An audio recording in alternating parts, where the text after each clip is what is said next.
Have you ever wondered how it feels to drive a fire truck? Well, let's find out. We're here with Captain Doug. So Captain Doug, what is this place? This is the Phoenix Fire Department driver simulator. This is set up like an engine company. You're going to be in the driver's seat. I'm going to be your captain. And we're going to go through a simulation. And what this does is it teaches you really good habits, like making complete stop at all stop signs when you're going code 3. Right. Looking left, right, left at intersections. You can see right here we have some blind corners that you're going to have to look around. You don't take chances just blowing through intersections. You've got a fire on the horizon. You can see the smoke. Right. That tends to excite firefighters, and they're kind of looking ahead, and we're trying to teach them decision making as they go to the fire, looking at, paying attention to detail as we go there. What's a code 3? Code 3, lights and sirens. All right. Not just normal driving down the street. We're going with lights and sirens, which we have code 3 driving regulations. We can't just blow through stop signs and red lights or around traffic. We can do some of those things under a controlled environment. So we're going to drive safely to that fire. If we get in an accident on the way there, then we're not helping anybody. There you go. You can see you're going to have to make a stop here. You got a blind corner. God, this is crazy. Takes a little getting used to. Right. You got a green light, but you're in the oncoming lane, so you got to make a complete stop here. All right. Look left, right, left before you go through so you don't get blindsided. Okay, you're clear to go. Go ahead. So now it's a red light. Yeah, so you got to make a slow complete down. stop. Oh, wow.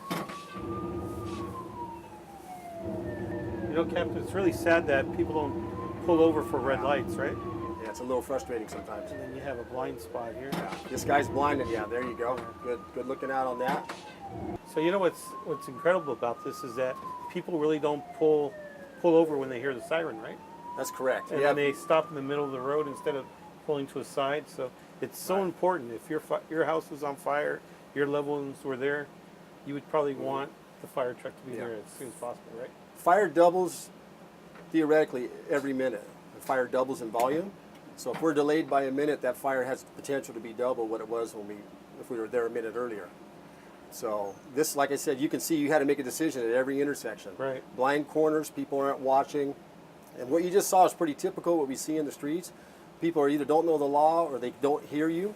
Right. They're confused about what to do, so they stop, and then you got to go around them and you got to make a decision. Everybody that drives a fire department vehicle has to come through, maybe not the apparatus stuff until they promote the engineer or until they go to the engineer move-up list. But everybody that drives a piece of fire apparatus has to come through this and do the simulator. You know what? It's not as easy as it looks. I mean, Yeah. it's tough. That's why we say this really doesn't simulate the driving portion, but decision making. How many Right. decisions did you have to make? Oh, on no, the you way had to there? make a couple Probably, dozen, right? yeah, probably a dozen. Yeah. Exactly. Yeah. Well, Captain, thank you so much for everything you do out there. And I mean, just to train our men and women how to drive these trucks is just incredible. And to make sure that our citizens pull to the side, especially when our loved ones need your help. That's correct. Well, thank you My so much. pleasure. Thank you for That's coming. it. 1, 2, 3, a little bit of gas. Good. Tell you what, going in cold first time, that's pretty darn Is good. that pretty good? Yeah. 1, 2, 3, watch out. Okay, your speed's good. Look out into the horizon. Uh-huh. And left. Ooh, so I probably hit some, right? You just got one, that one inside barrier cone. That cone is the most hit cone on the entire course. Is it? Yep. That was good though. You smooth, man. You was smooth. That was good. We're more about technique and form than we are about hitting a cone. You drive big trucks before? No. You're doing great. Am I? Yeah. This is, I mean, you got to figure the wheelbase on this versus a car is Right. 2 or 3 times as long. Remember, you go the direction you want. I'm just going to cue you now. Brake, steer around the event, come to a stop. Now. Good. Now you see, even with ABS, did you feel it's still brake traction? right. There you go. That's it. Just stay close on that side.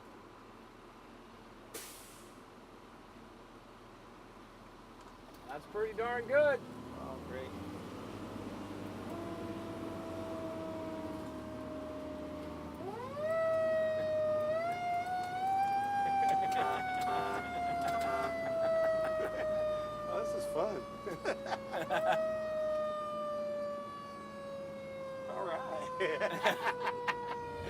Chief, we just got off the engine. I know we were having fun out there, but you know, this whole day was really about what it is to be a firefighter and walking in the shoes of a firefighter. And it's just incredible. It's incredible how heavy that equipment is. It's incredible walking into a smoke-full room and you can't see in front of your hand in front of your face, and everything you all do to prepare to save people's lives. And I just really want to thank you on behalf of all my colleagues and everyone in the city of Phoenix that you firefighters are always there. When you hear that siren, it's so important to pull over to the side of the road. And I just want to thank you, Chief. And can you tell us how many firefighters we actually have? Sure. Well, first of all, I'm very humbled to hear your kind words about what public safety is, certainly law enforcement and the firefighting community. We very much appreciate the exposure. We thank you for giving up half a day of your very busy life to come in and experience a little bit of what the firefighters do day in and day out. To your question, we have slightly over 1,500 sworn firefighters, and that's at all ranks. That's from the basic or boot firefighter all the way up to the fire chief. So we're not a huge organization given the population of 1.2, 1.3 million people. So, and understand that we're staffing trucks 24 hours a day, 7 days a week, and it's a big task. And you know, when there's a fire and the people are left without a home, you all find places for those individuals to actually spend the night, or even clothes and food and all that. Can you tell us a little bit about that? Sure. We have a great organization called the Crisis Response Unit, and they sort of take over once the firefighters leave. They roll up the hoses, they refill the tanks, they refill their air bottle, but for the customer, Mr. and Mrs. Smith, that just lost their house, their crisis has really just begun, hasn't it? So that crisis response team comes in and helps them navigate the initial challenging first couple of days of this event. Where's a phone? Where are some clothes? Where am I going to sleep? Where am I going to eat? How do I communicate with my insurance company? And the myriad of things that they have to deal with.